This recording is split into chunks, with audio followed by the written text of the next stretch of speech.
में, इसके बारे में कृषि। कल हमने पढ़े थे नेशनल पार्क, याद हो गए थे सबको?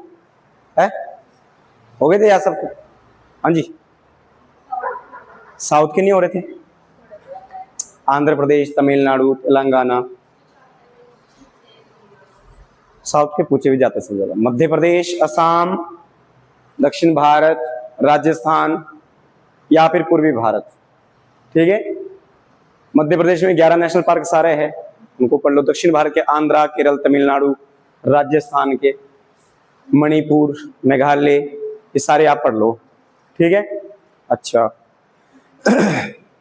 आज हम बात करेंगे कृषि के बारे में। किसके बारे में? कृषि के बारे में। समझ गए ना बात? तो जो कृषि है,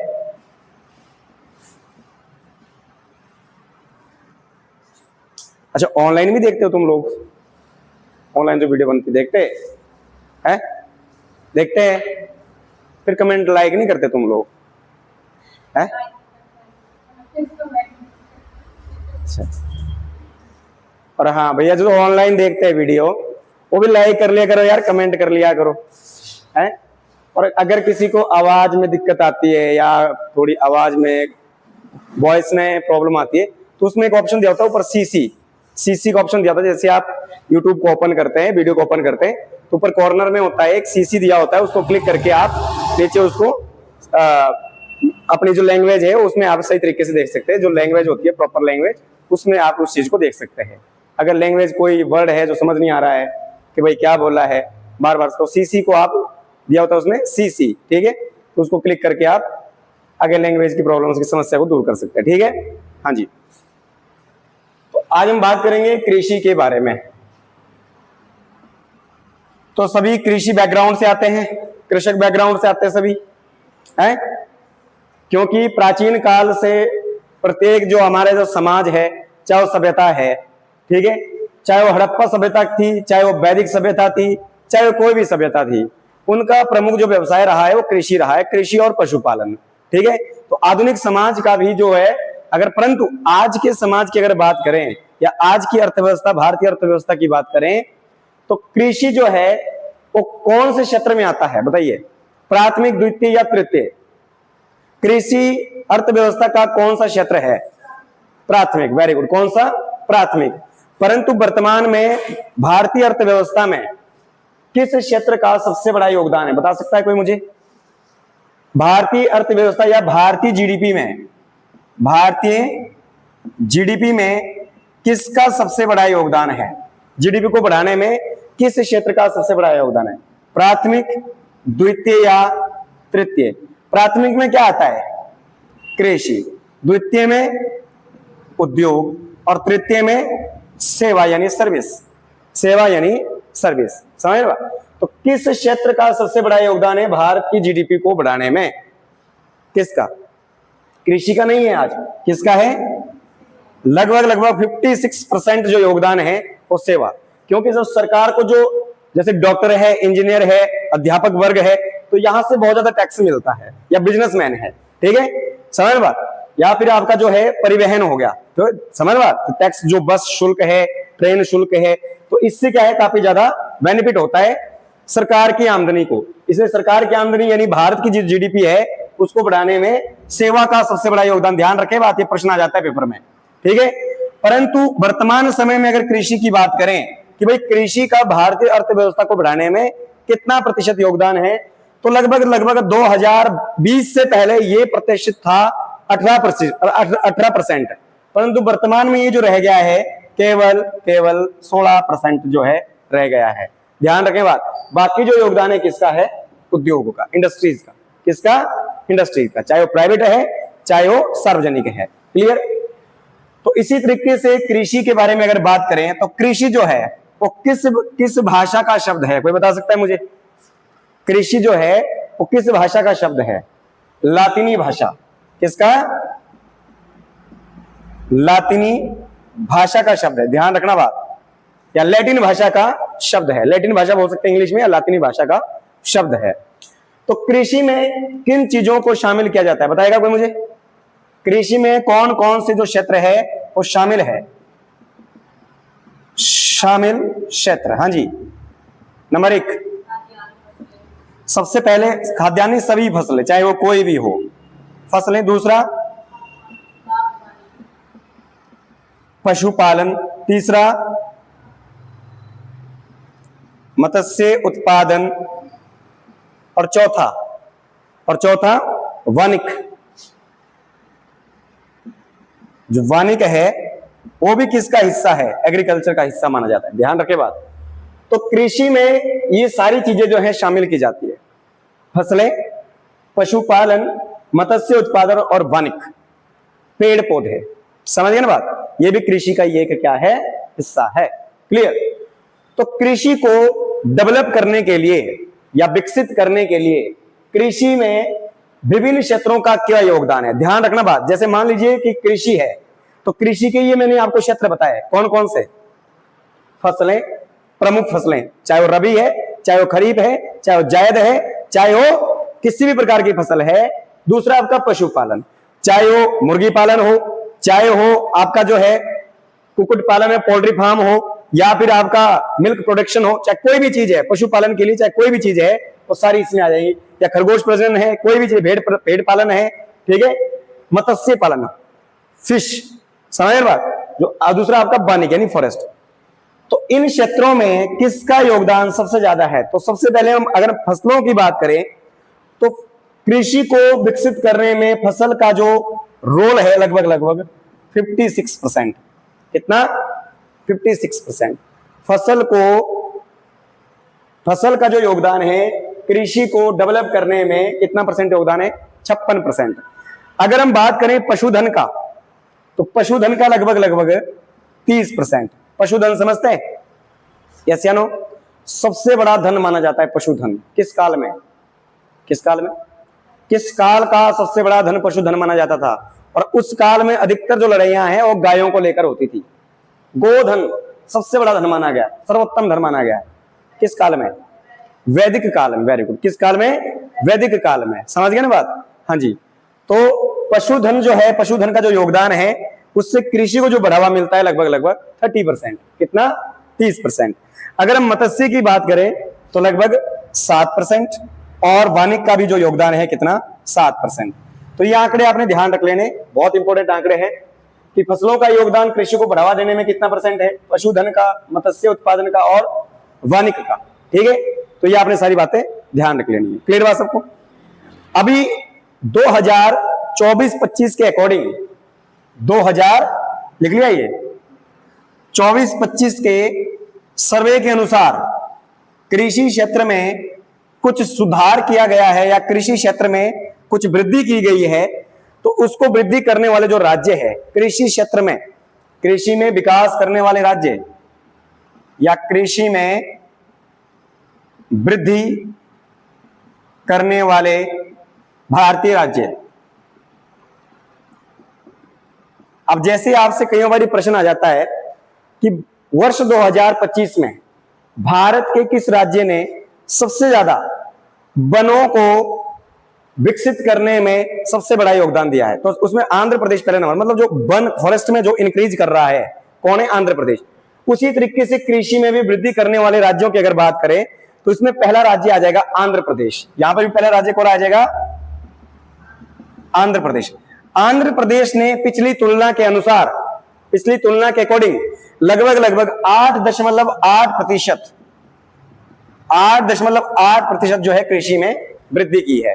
समझ गए ना बात?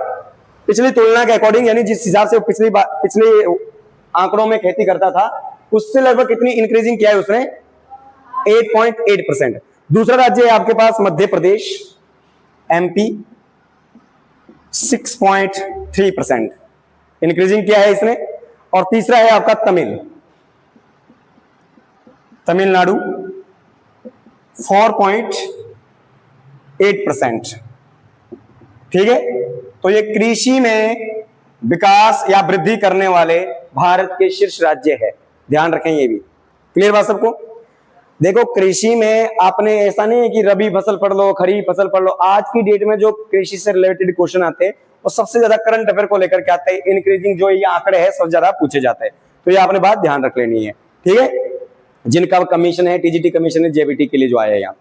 अगला, अगर हम बात करें कि वर्ष 2024-25 में, वर्ष 2024-25 में वर्ष 2024-25 में भारत कृषि के किन क्षेत्रों में अग्रणी नंबर पर है विश्व में? अग्रणी समझते हैं, पहले स्थान पर है। मतलब कृषि की ऐसी कौन कौन सी फसलें, ऐसी कौन कौन सी चीजें हैं जिसमें हमारा जो भारत है विश्व में भारत शीर्ष पर है। तो उनमें नंबर 1 पहले स्थान पर आ जाएगा आपका दूध उत्पादन। दुग्ध उत्पादन में भारत दुनिया का सबसे बड़ा देश है। दूसरा नंबर आ जाएगा, आपने ध्यान रखना, दूसरा जो है वो है आपका दाल उत्पादन। दाल का उत्पादन करने में भी भारत शीर्ष स्थान पर है और उसका उपभोक्ता भी शीर्ष है। उपभोक्ता समझते हैं, उपभोक्ता का मतलब क्या होता है? तो उत्पादन और उपभोक्ता में क्या अंतर होता है? उपभोक्ता क्या होता है? कंज्यूमर। कंज्यूमर मतलब उसका उपयोग करने वाला, किसी चीज का उपयोग करने वाला। तो दाल का उत्पादन भी सबसे ज्यादा किया जाता है भारत में, दुनिया भर में, और उसको यूज भी सबसे ज्यादा किया जाता है। परंतु उत्पादन अधिक होने के बावजूद भी भारत दाल के क्षेत्र में आत्मनिर्भर नहीं है। फिर भी हम आयात करते हैं दुनिया के देशों से। ऐसा क्यों? ऐसा क्यों? क्योंकि भारत जनसंख्या का सबसे बड़ा देश है दुनिया में, और इतनी ज्यादा जनसंख्या है और इतनी ज्यादा ये चीज दाल यहाँ पर यूज की जाती है। अगर आप मान लीजिए घर में 3 टाइम खाना बन रहा है तो 3 में से 1 टाइम तो दाल बनती है, तो इसीलिए इतना ज्यादा यूज किया जाता है इसको, समझ ना बात? फिर भी इसीलिए हमारे को दूसरे देशों से क्या करनी पड़ती है? आयात करनी पड़ती है। ठीक है। तीसरी जो चीज है आपकी वो है मसाले। ये तो सबको पता ही होगा, मसाले। ये प्राचीन काल से भारत मसालों के मामले में, मसाला उत्पादन के मामले में शीर्ष स्थान पर है। इसी उद्देश्य को लेकर यूरोप की विभिन्न कंपनियां क्या है भारत में व्यापार करने आई थी, चाहे वो पुर्तगालीज थे, चाहे वो डचीज थे, चाहे वो डेनिश थे, चाहे वो फ्रांसीसीज थे। इसी उद्देश्य से भारत के जो आपका जो काली मिर्च है, लाल मिर्च है, दालचीनी है, इलायची है, इन सभी चीजों को व्यापार करने के लिए क्या है, इस उद्देश्य से ये जो कंपनियां हैं भारत आई थी, समझ लो। इस मामले में हम क्या है दुनिया में शीर्ष रैंक पर है। अगला जो चीज है आपके पास, जैसे केला उत्पादन, बनाना। ठीक है। तो इस मामले में भी हम क्या है पहले स्थान पर है। दूसरा है आपका आम और पपीता। इन सभी उत्पादन में, इन सभी चीजों के उत्पादन में दुनिया में भारत पहले स्थान पर है। दुनिया में भारत किस स्थान पर है? पहले स्थान पर। ध्यान रखें, केला उत्पादन, आम उत्पादन, पपीता उत्पादन, मसाले उत्पादन, दाल उत्पादन और दुग्ध उत्पादन। ठीक है, समझ में? तो दुनिया में भारत शीर्ष स्थान पर है। अच्छा, दूसरी बात कि दुनिया में भारत दूसरे स्थान पर किन चीजों के लिए? अब पहले स्थान पर तो समझ आ गया सबको। ठीक है, ये तो पहले रैंक पर है इन चीजों के लिए, इन चीजों के उत्पादन में भारत क्या है? पहले रैंक पर है। तो फिर दूसरे स्थान पर क्या, किस क्षेत्र में है भारत का स्थान? दूसरा किस में है? नंबर 1 उसमें लिखेंगे आप गेहूं, दूसरा है आपके पास चावल, कपास, ठीक है, इसके अलावा आपका गन्ना, चीनी और सोयाबीन। इन सभी चीजों, इन सभी फसलों में भारत पहले स्थान पर नहीं बल्कि दूसरे स्थान पर है उत्पादन के मामले में। चाहे वो गेहूं उत्पादन है, चावल उत्पादन है, कपास उत्पादन है, गन्ना, चीनी और सोयाबीन। इनमें से कुछ रबी फसलें हैं, कुछ खरीफ है, कुछ जायद है। ठीक है, कैश क्रॉप्स है। समझ, ये दूसरे स्थान पर भारत इन चीजों के लिए है। ठीक है, और पहले स्थान पर इन चीजों के लिए। पता लगा सब? यस या नो? दुनिया का आम उत्पादन में पहला स्थान किस देश का है? हाँ जी, भारत। अभी हम भारत में बताएंगे इनको कि कौन सी फसल भारत में सबसे ज्यादा कहां पर उत्पादित की जाती है। ठीक है, आगे चले। तो कृषि से संबंधित कुछ आपके पास वर्ड आ जाता है, जैसे रब कर दो, इसको कर दो रब। जैसे एरोफोनिक्स, सुना है किसी ने? एरोफोनिक्स क्या होता है? एनीवन? एरोफोनिक्स।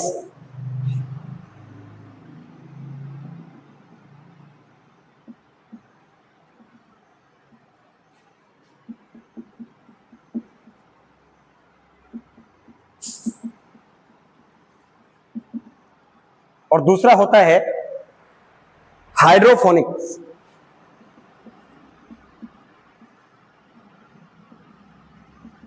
किसने सुना है ये वर्ड?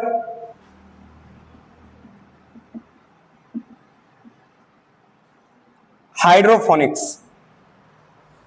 एरोफोनिक्स और हाइड्रोफोनिक्स। प्रश्न आ जाता है क्यों भाई? निम्नलिखित में से हाइड्रोफोनिक्स क्या है और एरोफोनिक्स? एयर समझते, एयर हवा, हवा। इसका मतलब होता है हवा में पौधे को उगाने की क्रिया को एरोफोनिक्स कहा जाता है। जो हवा के माध्यम से पौधे उगाए जाते हैं। समझ गए ना बात? यस या नो? तो हवा में पौधे उगाने की क्रिया को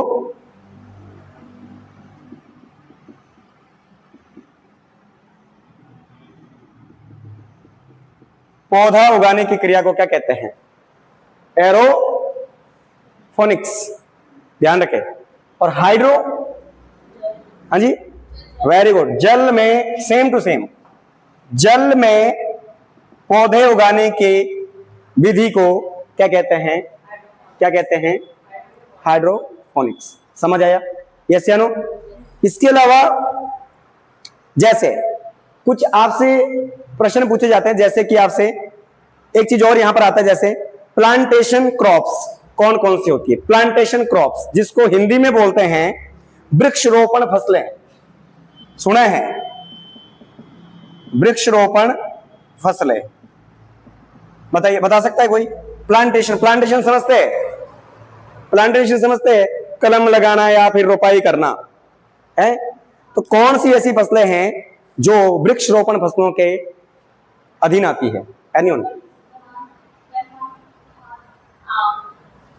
चाय और कॉफी। चाय और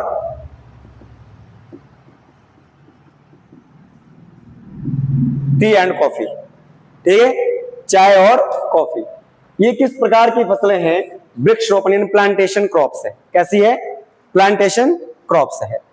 इसके अलावा कुछ कृषि से संबंधित कुछ स्टडीज है, अध्ययन है, जिनको अलग अलग शब्दों में जाना जाता है। जैसे सेरिकल्चर क्या होता है? सेरिकल्चर किसे कहते हैं?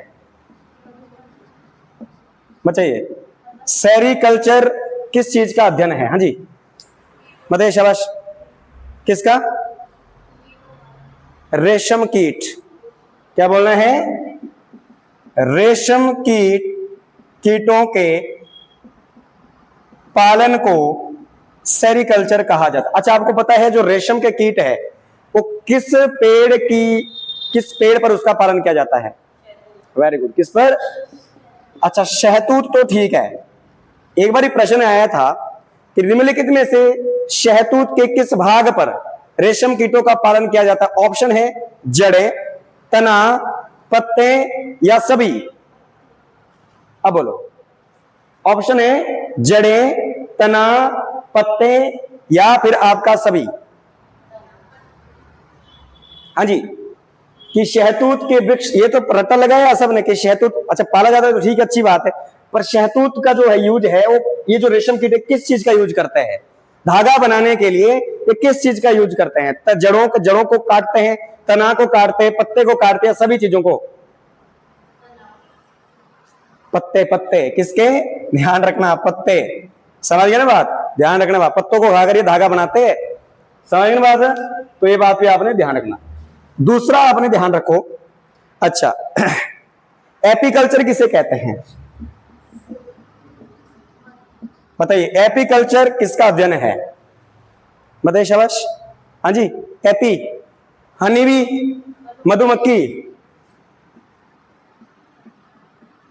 मधुमक्खी पालन को क्या कहते हैं?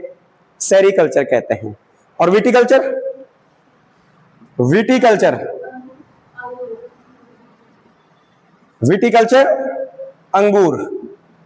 अंगूरों के अध्ययन को, अंगूर के उत्पादन को विटिकल्चर कहते हैं। तीसरा पीसीकल्चर।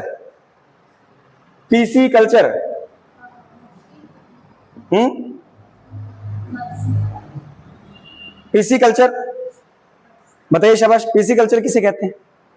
मछली पालन, मछली पालन, मछली पालन को क्या कहते हैं? PC culture. ठीक है, अच्छा फ्लोरिकल्चर,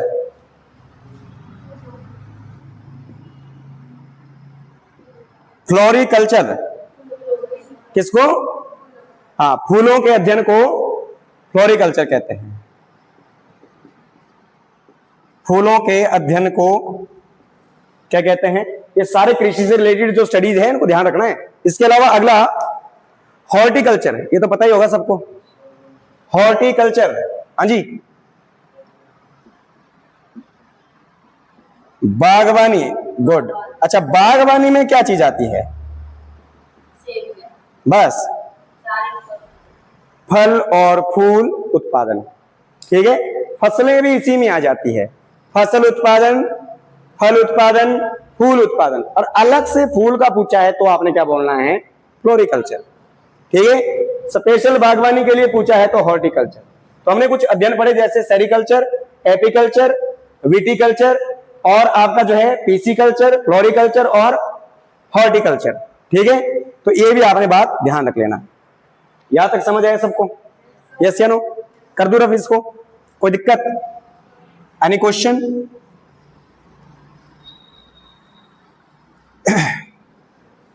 अगला, तो ऋतुओं के आधार पर, ऋतुओं के आधार पर जो आपकी जो फसलें हैं या फिर जो कृषि है उसको विभिन्न वर्गों में वर्गीकृत किया जाता है। ऋतु आधार पर कृषि का वर्गीकरण, ऋतु आधार पर कृषि का वर्गीकरण। तो कितने वर्गीकरण, कितने वर्गों में बांटा गया है कृषि? 3, मुख्यतः 3, खरीफ, रबी और जायद। खरीफ, रबी और जायद, खरीफ, रबी और जायद। तो सबसे पहले अगर खरीफ की बात करें तो ये कब बोई जाती है? इसकी जो बुआई होती है कब होती है? खरीफ फसल की बुआई बताइए? जून जुलाई के मिड में। कब होती है? जून जुलाई। कईयों पे जून में बीज लेते, कईयों में जुलाई पर। और तो फिर कटाई कब होगी? है? अगर कटाई देखा जाए संपूर्ण भारत में तो लगभग इसकी जो कटाई है सितंबर से अक्टूबर के बीच में, सितंबर से अक्टूबर। कईयों नवंबर में भी चला जाता है, कईयों जगह नवंबर तक भी काट लेते हैं। परंतु जलवायु के आधार पर अगर बात करें क्लाइमेट के अकॉर्डिंग तो लगभग सितंबर टू अक्टूबर ये रहती है। ठीक है, अच्छा खरीफ जो फसलें हैं, खरीफ फसलें में ये किस प्रकार की फसलें मानी जाती है? इनको बताइए, किस प्रकार की ऋतु की फसल मानी जाती है इनको? बताइए। ग्रीष्मकालीन, शीतकालीन, शरदकालीन या मानसून कालीन? बताइए। हाँ जी, मानसून काल की फसलें मानी जाती है। Very good. किस काल की? मानसून कालीन फसलें, क्योंकि मानसून पर डिपेंड करती है। किस पर करती है? मानसून पर डिपेंड करती है। मतलब ये कि अगर मानसून आया तो ही इन फसलों की पैदावार होगी, अदरवाइज फसल नहीं होगी। समझ आया? या फिर सिंचाई के साधन आपके पास उपयुक्त मात्रा में हो तभी इनका उत्पादन आप कर सकते हैं। समझ गए ना बात? अच्छा, तो इनमें कौन कौन सी फसलें आएंगी? मुख्यतः जो ज्यादा पानी में होती है, जिनके उत्पादन के लिए पानी की ज्यादा जरूरत पड़ती है, जैसे धान, मक्का, गुड, और बताइए शाबाश। हाँ जी, ठीक है, गन्ना। हाँ बताओ कौन सा? वैसे जो गन्ना है ना वो साल भर चलती है फसल, वर्ष भर चलने वाली फसल कौन सी है? गन्ना। वर्ष भर तीनों ऋतुओं में चलते हैं, शरद, मानसून और ग्रीष्म और शीतकालीन, सब में चले। ये सब में चलने वाली फसल है गन्ना। ठीक है, ऐसा नहीं है कि इसी की फसल है, ऐसा नहीं है। ये ऐसे तो नगदी फसल है गन्ना, परंतु ऋतु के आधार पर देखा जाए तो सूर्य साल भर चलने वाली फसल है। ठीक है, जो इस फसल में इसमें जो आती है लिखते रहो, धान, मक्का, गन्ना, सोयाबीन, सोयाबीन,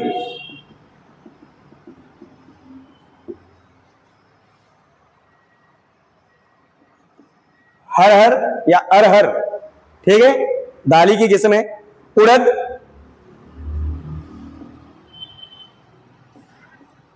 ज्वार, ज्वार, बाजरा, बाजरा,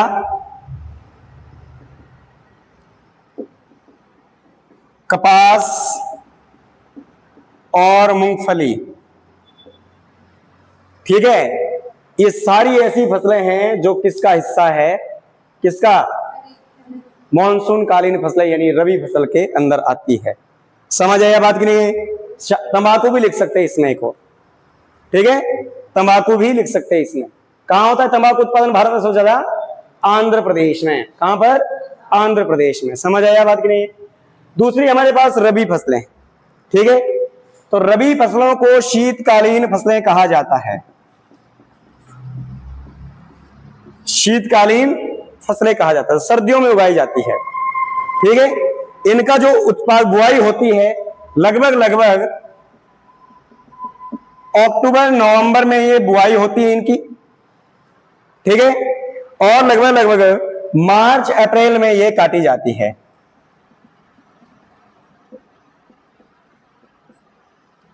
मार्च जो अप्रैल में ये फसलें काटी जाती है। ठीक है, कब काटी जाती है इनको? मार्च अप्रैल में इनको काटा जाता है। ठीक है, इनमें कौन कौन सी फसलें आएंगी? ये पूर्ण रूप से वर्षा पर सहायक होती है ये भी। ठीक है, ध्यान रखना बात। अगर ठंड के मौसम में वर्षा होती है, जैसे गेहूं है, अब ऐसा नहीं इसके लिए पाला रहित क्लाइमेट चाहिए। पाला समझते हैं?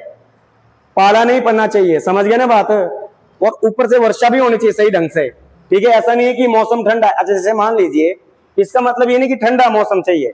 अब ठंडा मौसम तो लद्दाख और जम्मू कश्मीर में भी होता है, तो वहां क्यों नहीं होता गेहूं? समझ गए ना बात? यस या नो? तो ये भी वर्षा पर डिपेंड करती है मुख्यतः। वर्षा पर ये मुख्यतः आपके जो सहायक, जैसे इसमें कौन कौन से, जैसे गेहूं, दूसरा जो मटर, चना, आलू, पोटैटो और सरसों। ठीक है, सरसों, ये मुख्यतः फसल किसमें आ रही है? रबी में। अक्टूबर नवंबर में बीजी जाती है और मार्च अप्रैल के मिड में काटी जाती है। ठीक है, इसमें जैसे गेहूं हो गया, जो हो गया, मटर हो गया, चना हो गया, आलू हो गया और सरसों हो गया। ठीक है, इसके बाद है जायद। अब ये मुझे आप बताइए कि जायद फसलें कब बीजी जाती है, कब काटी जाती है, क्या ये होती है? हाँ जी,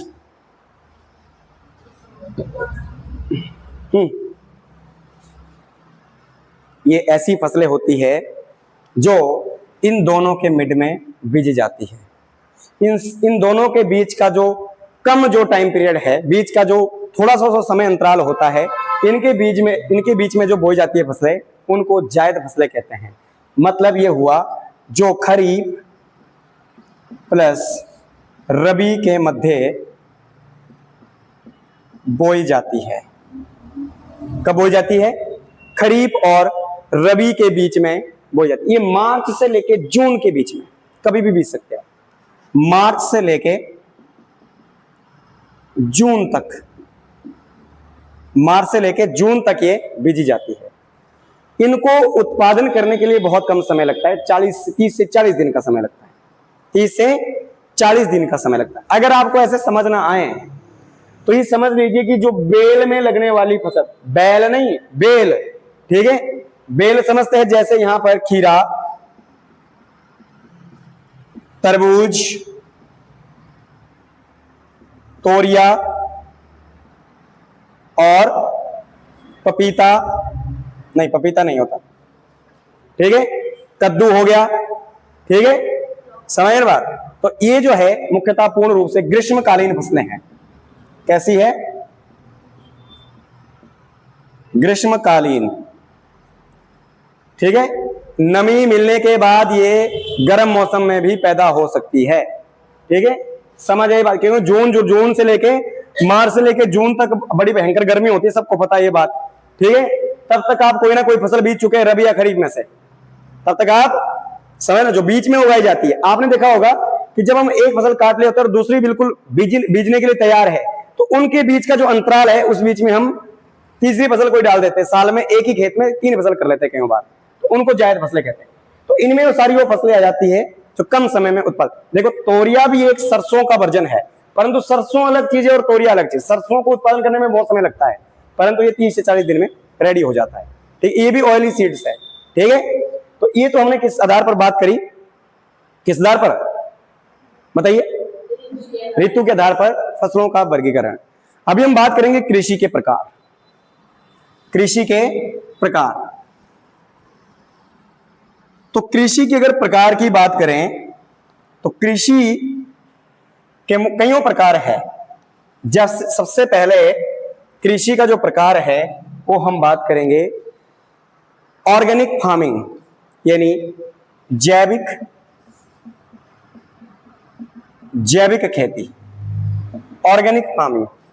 तो बताइए, भारत की किस पंचवर्षीय योजना में जैविक खेती के उत्पादन में वृद्धि करने का जो है आपका वृद्धि करने पर क्या है बल दिया गया था? एनीवन? ऑर्गेनिक फार्मिंग का मतलब समझ लो पहले। ऑर्गेनिक फार्मिंग वो फार्मिंग होती है जिसमें खाद प्लस रसायनों का प्रयोग नहीं किया जाता, जिसमें घर की खाद यानी गोबर, ऑर्गेनिक मतलब जो घरेलू तरीके से तैयार की जाती है, जिसमें आप केमिकल्स का यूज नहीं करते।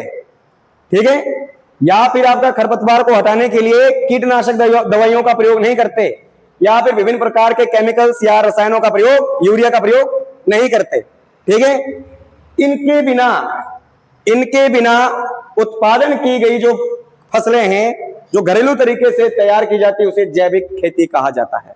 क्या कहते हैं? जैविक खेती। अब देखो, एक चीज मैं आपको देता हूं एग्जांपल, फॉर एग्जांपल खीरा। तो खीरा भी 2 वैरायटी का आता है, एक ऑर्गेनिक और दूसरा इनऑर्गेनिक। ठीक है, तो दोनों का जो प्राइस है मार्केट में अलग अलग होता है भाई। ज्यादा किसका होता है? ज्यादा प्राइस किसका होता है? जो घरेलू तरीके से तैयार किया गया होगा देसी तरीके से, या फिर केमिकल्स की सहायता से? बताइए, किसका रेट ज्यादा होगा? जो घरेलू तो देसी तरीके से तैयार किया होगा, साधारण सी बात है। ठीक है, क्यों? अब इसका नुकसान क्यों, लोग करते क्यों नहीं है? ये भारत में सबसे ज्यादा जो खेती की जाती है वो सिक्किम में। जैविक खेती यानी ऑर्गेनिक फार्मिंग को करने वाला शीर्ष स्थान पर जो राज्य है वो कौन सा है? सिक्किम। लोग क्यों नहीं करना चाहते? आधुनिक टाइम में सबसे ज्यादा जो लोग हैं इस खेती को छोड़ रहे हैं, और सबसे ज्यादा फसलों को अधिकतम पैदावार करने के लिए लोग किसका प्रयोग कर रहे हैं? किसान किसका प्रयोग कर रहे हैं सबसे ज्यादा? रसायनों का, केमिकल्स का, यूरिया का, ताकि फसलों की पैदावार में प्रोडक्शन ज्यादा हो। तो भाई इसका प्रयोग क्योंकि हमारे स्वास्थ्य के लिए हानिकारक हो सकते, शरीर के लिए ये सारी चीजें, तो लोग इसकी खेती क्यों छोड़ रहे हैं धीरे धीरे? हालांकि जैविक खेती करने से फसल का उत्पादन कम होता है, ये सबको पता है, बहुत कम प्रोडक्शन होएगा अगर आप यूरिया वगैरह नहीं डालोगे, तो केमिकल्स नहीं डालोगे, परंतु कम से कम आपका स्वास्थ्य या फिर आपका जो शरीर है वो किसी भी प्रकार के रोग से ग्रस्त नहीं होगा। ठीक है, तो मैंने पूछा था आपसे कि कौन सी पंचवर्षीय योजना में इस खेती को करने में बल दिया गया, तो आपने ध्यान रखना 10वीं पंचवर्षीय योजना जो है आपका, वो सबसे ज्यादा किस पर बल दिया गया? ऑर्गेनिक फार्मिंग को करने के लिए। ठीक है, आज के लिए बहुत इतना, यस या नो? बाकी हम कल इसको आगे बात करेंगे, इससे आगे बात करेंगे। ठीक है, ओके।